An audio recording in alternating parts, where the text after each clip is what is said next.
Welcome to Small Biz Life, episode 65, the one thing you need to do before you set your goals.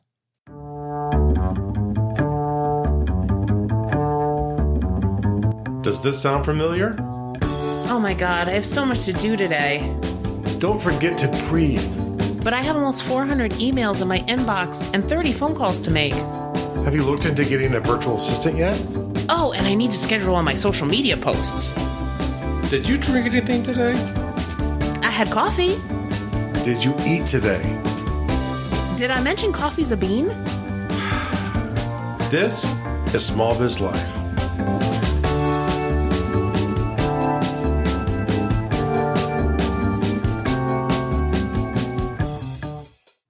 Hey guys, welcome to Small Biz Life for another exciting episode. Dun dun dun. It will be action-packed. And if you like the topic, you're like, what is this one thing that I have to do before I set my goals? Haha, we caught you. That's what we were looking for. Yeah. So my name's Kristen Ingram. And I'm Jeffrey W. Ingram. And we are husband and wife team, CPA and IT professional that are walking this journey with you through the small biz life. Yeah. Sort of stumbling along next to you sometimes cruising along next to you. But that's the way small business goes. There's some ups, there's some downs, and your life always gets in the way. Yeah, exactly. So as we start this episode, we want to thank all of our returning listeners for being with us for another episode. Thank you so much. You guys are really the ones that drive this show. Mm-hmm. Thank you so much for sharing, all over social media. I love getting, tagged in your shares. That's awesome. Thanks to Jane Tuttle for tagging us in a group this week. And Jane just started a new blog. Really? Yes. Jane has a blog? Yeah. So if you want to check that out, we'll link it in the show notes, but it is janeatuttle.com. Yeah. And I do want to say Jane is a person who I consider a very wise, intellectual person who has a great outlook on life. And, she's definitely worth checking out. Yeah, so go check out her blog, follow what she's doing because I think she's going to do some great stuff. And something else I've noticed this week that was new? What's that? We get all of these notes shared with us now, notes people are taking as they're watching the episode. Yeah, so if you're in the Facebook group, you'll notice that Hendricks is posting her notes from the episodes. And they're so awesome to see because they're colorful and they're what she's taken out of the episode. So if you're in our group, go check out her post. If you're not in the group, you need to join the group because we just hit 200 members. Woohoo. So I'm very excited about that. And you can check her out on Instagram at Hendricks, and she actually does a podcast called Pharmacist Answers. Oh, wow. Yeah, so she's a pharmacist, and she's out there kind of talking about different medical things and drug interactions and stuff like that. She just did a couple episodes on health insurance. So, that's something, especially as small business owners, we're struggling with how to find the right health insurance for us. So I would definitely have you check out Pharmacist Answers podcast. Yeah, especially in today's world where there's so much medicine that might or might not be able to help you. It would probably be good to get a third perspective on how all these things interact with our bodies. Right. So, and if you're new to the show, welcome. Yeah. Right. We're so glad to have you here. And, while you've got your listening device nearby, hit the subscribe button. Yeah. It might look like a heart in some areas. It might say subscribe if you're in iTunes or in other areas. But that helps us grow the show. And take a few moments if you know a friend who's a small business owner, or you think they could get some benefit like Jane Tuttle, who's not a small business owner, but still listens to our show. Tell them about the show. If they don't know how to subscribe on iTunes, just take a few moments and show them. Or Stitcher or iHeartRadio or Google Play. Yeah. We're all over the place. So, I think you guys have just done so much for us in the last year. So we're really grateful for you. I want to start the show because I've been talking to a number of people inside our group and just side conversations. And I just want you guys to know that we do a lot of research for this show. We've been, business owners for a long time, but we still don't have all this figured out. No. And I think a lot of people as they're starting to think about next year, they're wrapping up this year, you might not have made the progress that you wanted. We struggle with these things too. Yeah.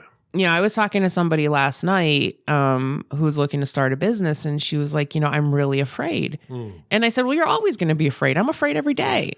The time to be concerned is not when you don't think you don't have all of the answers. The time to be afraid is when you think you know all of the answers on how to properly run your business. Yeah.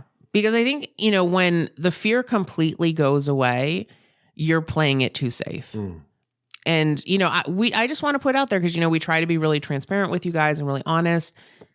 There are days I'm like, I don't know what the hell we're doing.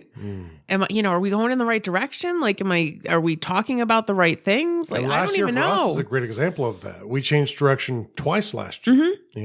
Yeah. But I don't want you guys to listen to the show and think like we know everything, because we don't, and we're constantly retooling and figuring out what works and what doesn't work. And I just want you to know, like, we understand what you're going through. Yeah. And that's basically, that's all I wanted to say about that. So you're not alone. We're there with you, and if you feel like you're the only one, go post in the Facebook group. Because people will be like, yeah, no, me too. No, I have no idea. Okay. So, and you can find the Facebook group at facebook.com/group/smallbizlife. It's a fun little community. Yes, it is. They're good. So, all right. So, we started this. What is the one thing you need to do before you set your goals? Yes. And I think a lot of people, they kind of run into goal setting and they're like, ta-da, charge. It's time to make new goals. I did it last year and the year before and the year before that, and now I got to do it again. I love making goals. All right. And I do too. I love making goals. But before you do that, you need to review the year. Yeah. You need to review 2016. So if you were with us when we talked about goal setting last year, hopefully you guys did a SWOT analysis. If not, go check out episode 14. Yes. Way back, right? Way back in the beginning. ancient days of the Small Biz Life. Right. So go check out episode 14 on SWOT analysis. And if you've forgotten, SWOT analysis is an analysis of your strengths, your weaknesses, the opportunities and threats in your business.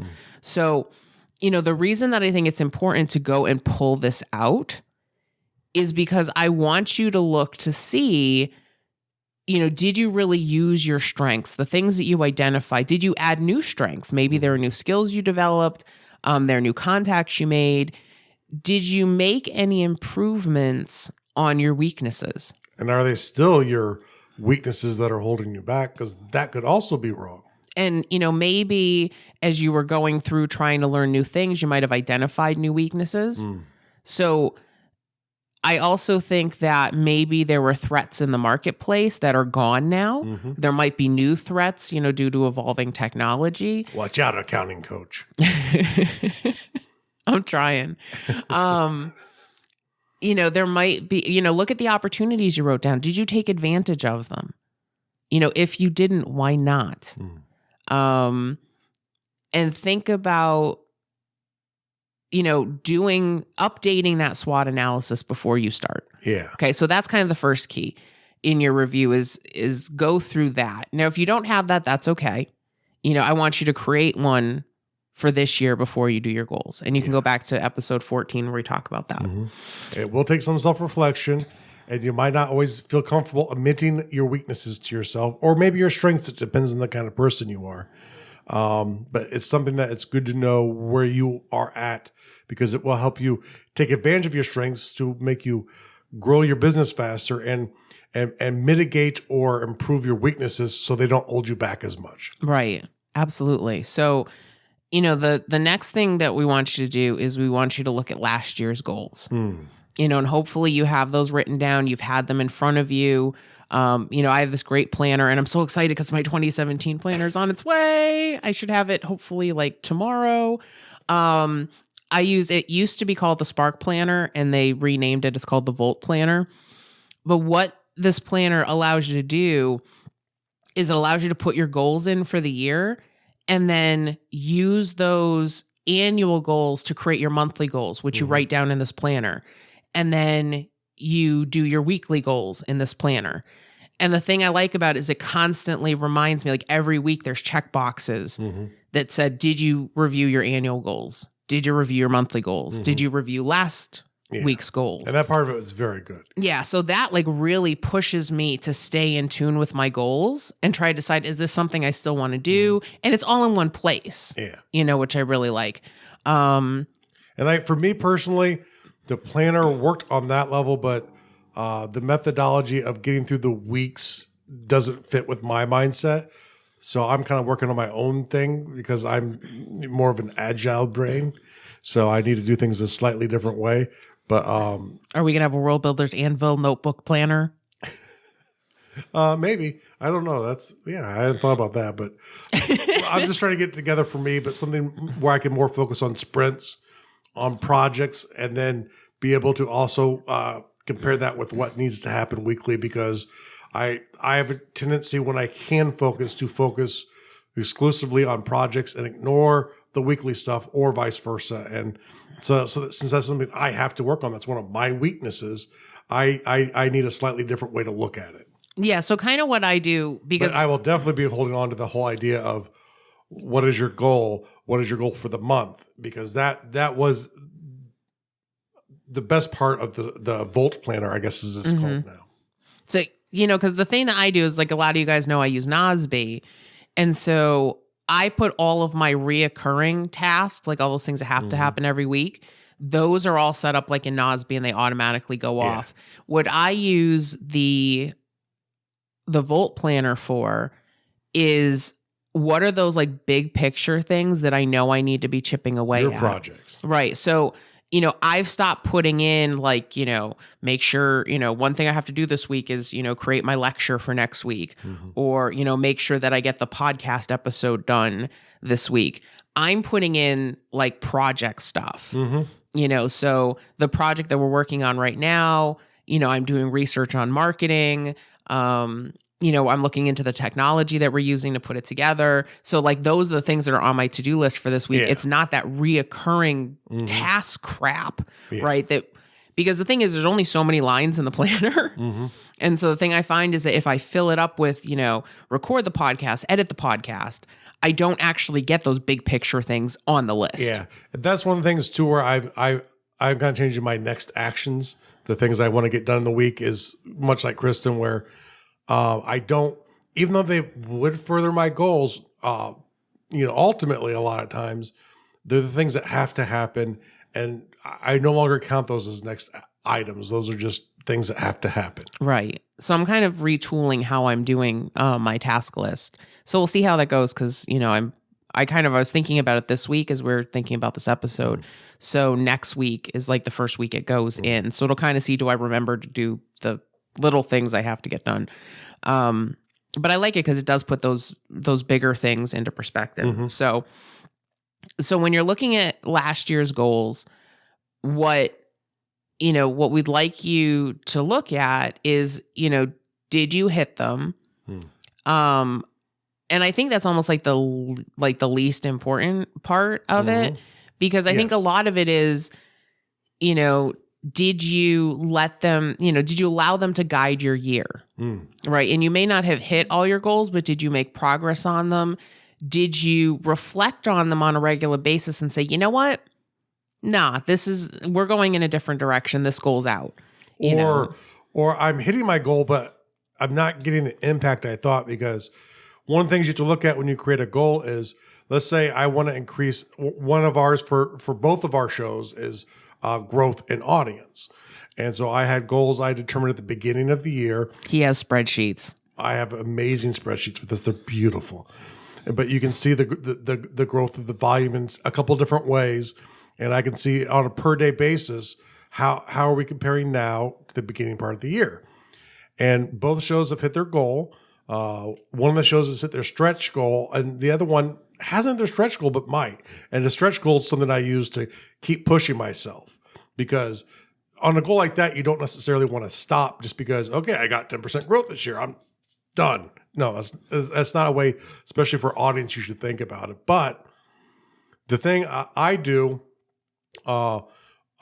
is I sit there and go, but why do I want to grow my audience? Right. Because I think that's the thing is a lot of times when we set goals, we just we put a number on something. Which is good. And I think it was either episode 15 or 16, but we started talking in those episodes about when you set your goals, you need to keep asking why you want that goal. Yeah. Because if you're just sitting there going, all right, that's my goal, what's the end game for that? Mm-hmm. Because are you trying to do it to get more people on your email newsletter? Are you trying to sell existing products by gaining a larger audience? Because if ultimately you're raising your audience by twice as much as you thought you were going to, but you're not seeing any increase in sales, and that was the whole point of getting a larger audience, there's something in that funnel you've created that isn't working. Right. And even, if your goal is to increase your sales, why? What is that going to do for you if you do that? Mm-hmm. And it may be, that the big ultimate goal is that you want to be able to take the weekends off. Or buy Dragon Lake or something like that. Or buy Dragon Lake. So, but if we sit there and say, okay, I want my weekends back. My goal is to get my weekends back. Well, then you're not just thinking about, okay, I need to increase the people in my Facebook group. Yeah. Right. And that, if your goal is to get your weekends back, now you're thinking of other strategies to do that. Because larger, your goals drive you to get you to where you want to go. And that's ultimately, I think what we're both saying is important is it getting you short-term what you want? Like for me, increasing sales will give you more money so you can have more time on your weekend. See? And for Kristen is ultimately the more time on the weekend. So there has to be this thing of what is my tactical plan on the battlefield of the moment that gets me to my objective, which helps me reach my strategic goal, my long-term goal. Right. Well, and the thing is too, it's like, two things. For me, it is much more exciting to work towards getting my weekends back than just saying, all right, I want to grow my Facebook group to 20,000 people. Right? Like, doesn't that sound like weekend? Like, I want Saturday to just sit in my pajamas and not do anything. Yeah. Because that just sounds awesome. Right? Growing the Facebook group to 20,000 people, you're like, well, that sounds cool. But, But I don't get paid for a Facebook group of 20,000 people. Right. Yeah. But sitting in my pajamas on Saturday all day sounds pretty awesome.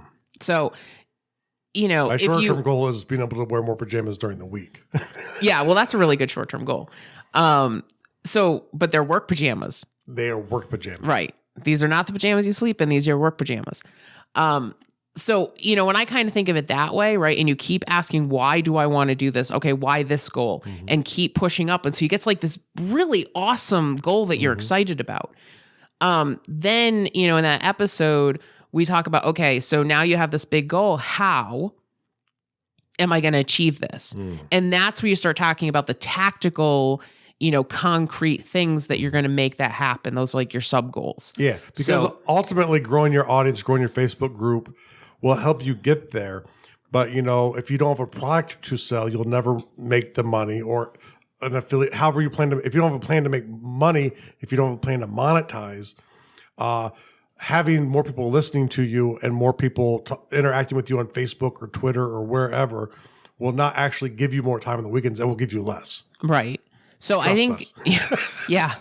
So, I think it's really important that when you're, review your goals and ask yourself, was I like excited about these goals? Was this something that I'm like, I really want to get this done? Like I can see the big picture in this goal. If you can't, when you're generating your goals for 2017, I want you to be excited about your goals. That's right. And that's why you keep asking why and go for those big lofty goals like getting your weekends back or, taking a 3-week vacation with your spouse. Something that gets you really excited that when you look at those goals, you're like, yes, I want that. And it will help drive you forward versus, well, I want to have $1 million in sales next year. Yeah. What's going to happen, right? What would your life look like if you did that? Make that your goal. Yeah. So that's what the dreams are important. You know, it's like, and I do sometimes talk, and people might think I have a bad opinion of dreams. Dreams are awesome, but you can't measure dreams. Mm-hmm. So you have to sit there and go, okay, to get to my dreams, what do I have to measure to get there? Right. And so that's, that's kind of, it is funny because you are a really big dreamer. You totally are. And on the show, like, you wouldn't know it. Because you're like, measure this and spreadsheet that and blah, blah, blah. But like, you are the big dreamer in the house. So I think that that's kind of funny. It's from Dragon Lake to owning the coast of Belize and Puerto Rico. And Puerto Rico. Yeah. We're going to have too much property. Italy. We're going to need a property manager for that.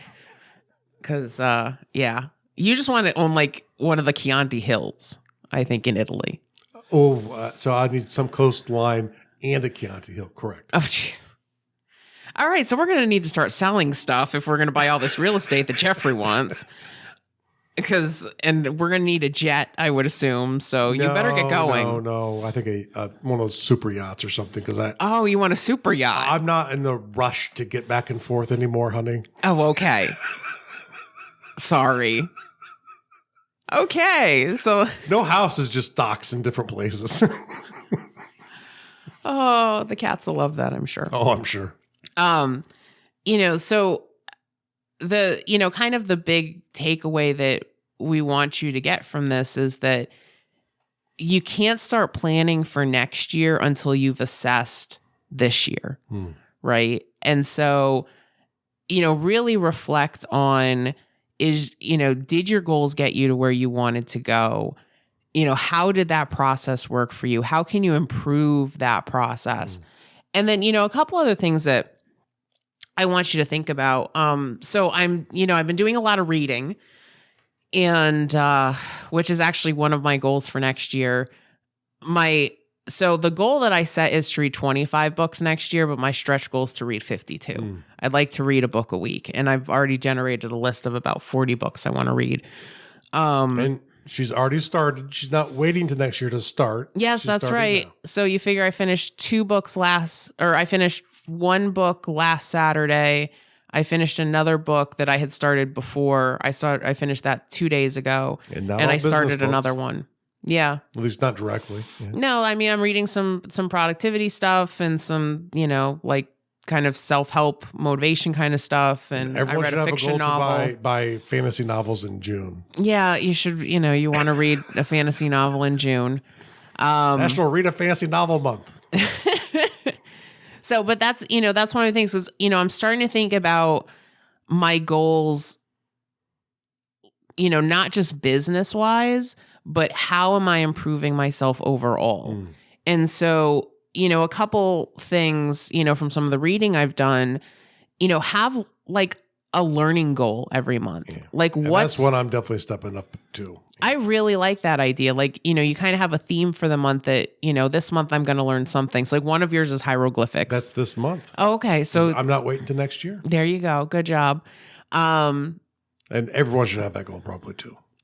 To read hieroglyphics? Egyptian hieroglyphics. Okay. Yeah, that's sure. See, this is how our house works. So, but to have like, because the thing is, we always say, I've always wanted to learn how to play the piano, or I've always wanted to learn Italian, or I've always wanted to, think about all those things you've always wanted to learn. Why not spend, a month learning all you can about something? Mm-hmm. You're not going to master it in a month. No, but you're going to start. And the thing is too, just because like if I spend a month learning hieroglyphics, or how to read hieroglyphics, and write hieroglyphics, I won't master it in a month. But if I really like it, I can spend another month doing it again. Right. And the cool thing I like about this is that you're just dedicating a month. Yeah. So like if you've always wanted to learn how to play the piano, and, you take a month's worth of lessons and you go, you know what, this sucks. Like, this really isn't my thing. I'm not enjoying it as much as I thought. You did your month. Yeah. You're done. And you've learned something about it, and you don't have to continue if you don't want to. But who knows? You might have found another passion in your life. So I think, that's one that we're both committed to doing for next year. We're not piano, but. Not piano, no. And we're actually starting now, right? So we're not waiting. Another thing to consider is, do you have any hobbies? Not anymore. Really? All my hobbies are pretty much wrapped in what I do in the side business. So, well, and that's like, but it's funny because I think that's okay. But in a way, no, because it's like I'm going to start picking up gaming again, and I don't expect to make a lot of money from that. But it's one of my goals next year is to start gaming on Roll20, a website that does that again, and having some tabletop fun online because it's the closest I can do it. It's hard to get people together anymore. Start learning photography. So yeah, there's definitely still hobbies, but I can benefit my side business with all of them. But I think that's okay if you to find things that you're passionate about that aren't, directly in the muck of your business. Right. So, like one of the things I've done in the past, I haven't in a long time, is I knit. I'm getting back into that. I'm actually getting into like walking more. One of my goals that I'm starting now, I'm not waiting until January, is I want to get 50,000 steps in a week. Now I'm going from like, I've had weeks where I've done better than that, but I'm not consistent with it. Yeah. So I'm trying to consistently get 50,000 steps a week. And I'm starting now. I'm not waiting. Let's do that for a month. No, that's not a learning objective. Oh, okay, I'm sorry. But it's I want you to think like bigger, and you can use the learning opportunities to kind of figure out like what you want your hobbies to be. Jeff's super interested in photography, and hieroglyphics. I want to learn Spanish. Like that's more useful than hieroglyphics. Well, if you want to move to Puerto Rico, it would probably be helpful. Yeah, no. If we go there, I will definitely be learning Spanish. Yeah. But so, but there are things that, that we want to explore. Maybe one of your hobbies is that you're going to go to, more art galleries, or you're going to go to more concerts, or, you can make it whatever you want. Or someone besides Elton John. Oh, Melissa would not be happy with that. Sorry. I think Melissa's head might have just exploded. I hope you survive, Melissa. And that's Melissa Thomas, who's melissathecoach.com, who is helping people with their financial goals. And you can another good friend of the show. Yeah, and you can find her at melissathecoach.com. But yeah, I really want you, if you don't have like, and hobbies can be reading.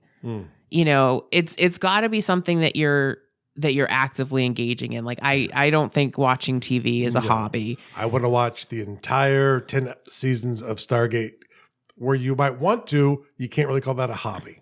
Right. But like, if you're, writing fan fiction about Stargate, or you're, reading books about Stargate, I want this to be something that you're actively doing. And it can be like, there are people whose hobbies are working out or biking or running or hiking. It can be something, physical, but find something that you enjoy doing that's not your business. Because remember, it's small biz life, not small biz.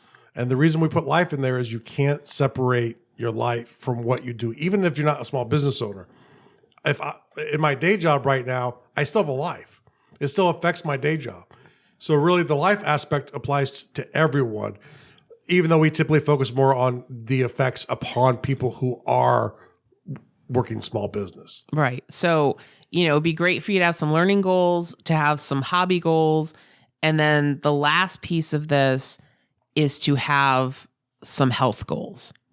Because, very few of us on a scale, and very few people, I'm not going to say very few of us because I'm not in this, can, on a scale of, 0 to 10, 0 being dead, that, and 10 being like, a world-class, athlete, which is funny because I think if you asked a world-class athlete on a scale of 1 to 10, they'd probably tell you that they're like an 8 or 9, unless you ask like Tom Brady. Actually, Tom Brady would probably rate himself like a 6. He's very hard on himself. But, where would you like rate yourself health-wise on that scale? I would say probably right now, like my energy levels are really good. I've got some weight to lose, some other stuff. I could be more active. I could drink more water. So I'd probably say I'm somewhere between like a 6 and a 7, on my scale of what I think is, I'm always a 10. So I was glad you didn't flip that scale around, because it would have been bad if that was dead. But, if you can kind of, look at this area and say, okay, what am I doing that I'm doing really well? And then what could I do better? And don't so much think of it as like really specific things. Like think, okay, like I need to drink more water.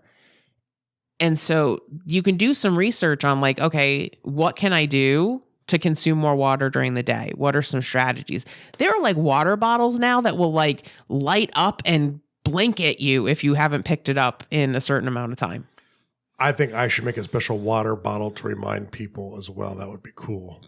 It would, except it'd have like a water gun in it and it would like shoot at people. No, I would probably go more drill sergeant route. Oh, okay. So it would yell at people? Yeah. What are you doing? Pick me up now. Go, drink, drink, drink. And it wouldn't stop until you drank. Okay. I think you'd probably have people that just pick it up and throw it across the room. It'd be made of rubber. It'd just bounce.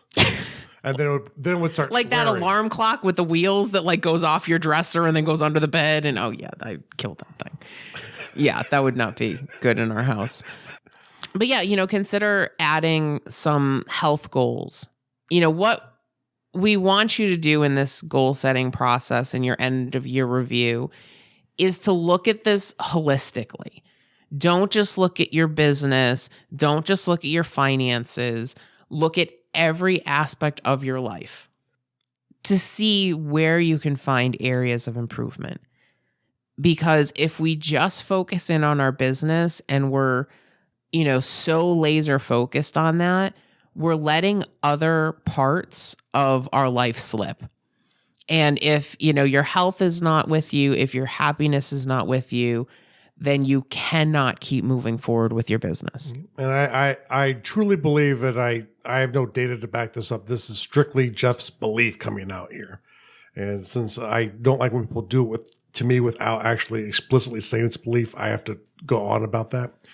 But I do believe that, to have a healthy, long life, you need to have some physical activity. You need to have some mental activity. You need to have some stuff to make you better as a human. That's what keeps moving us forward. I think when people start losing the ability or stop doing certain aspects of their life, that their health will go away faster. And so we love our audience and we don't want you to go away ever. To get the most out of life, you need to be the healthiest you can. You need to make your brain, which is another muscle, in a different way, activate as much as it can. You need to improve yourself as a person. Right. Yep. And look at the whole person. I think that's super important. Because I think, we get, and I do this, I look at last year's goals and, I think I had a goal to lose some weight and I'm not sure it would have been funny to write down my weight and say, get to this weight versus the weight that I was at. But I didn't do that. So, that's an area of improvement for next year. But, I'm not looking so much at numbers. I want to, do I have more energy? Can I make it through the day? Can I get my weekends back? And the way you can measure that indirectly, because there's always a way to measure stuff. If you don't know, ask me and I'll come up with some BS method. It might or might not be effective, but it will. If you're looking to measure your energy levels, talk about how many productive hours you have in a day. Maybe it's 8.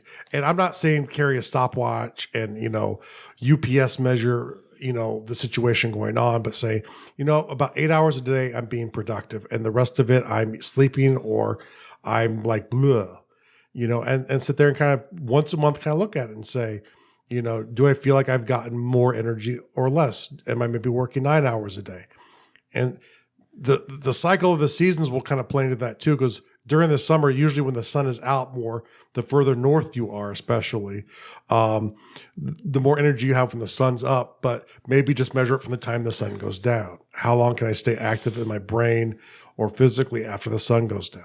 Well, and the thing I noticed too, like, when I kind of look at my planner, if you've got weekly goals, like look to see like how many weeks did you achieve all your goals or how many weeks did you achieve 75% of your goals. And that's another reason why it's important to write down why you don't reach your weekly goals, because you might go back and go like, oh, this whole month was horrible and I only got like 25% done, but look, so my energy must be better now. But when you go back, well, family emergency, the city you live in blew up, a meteor struck the state you live in. Sometimes other things can cause you to miss goals. So, but yeah, but I do think it's another good way to look at it is, am I on average getting more of the goals I'm saying I'm going to get done in a week? That's another, I think, a very good measure. But understand when you miss them, write down why. Right. And that's where, like journaling can be really helpful if you're generating goals that don't necessarily have like a numeric measure, right? So you can kind of go through, every week and kind of journal about like how your week went, how did you feel, how were your energy levels, and then you can go through that and say, all right, let me look at, how I felt in December versus how I felt, the next December. And that's a way that you can kind of measure improvement. Yeah. All right. So, before you start 2017 and all the planning, and make sure that you review 2016. Okay. Hopefully you have your SWOT. If not, do your SWOT for 2017 and then make sure you keep it somewhere so that you can review it when you set your 2018 goals. Make sure that you review last year's goals and really reflect on whether or not they worked. Were they the right goals for you, in order to not repeat that pattern for 2017, right? Because you always want to improve this process. And then make sure that you've got some learning goals, some goals for hobbies, and some health goals. Yep. And I think that will help you become a more well-rounded business owner and a happier business owner. And kitty. So thank you so much for being with us again this week. Don't forget to hit that subscribe button and share the show with a couple people. Do it on social media. If you're at a networking group and that we've got an episode on something that somebody's having trouble with, we would love to have you share this with other people. So thank you so much. We'll see you next week.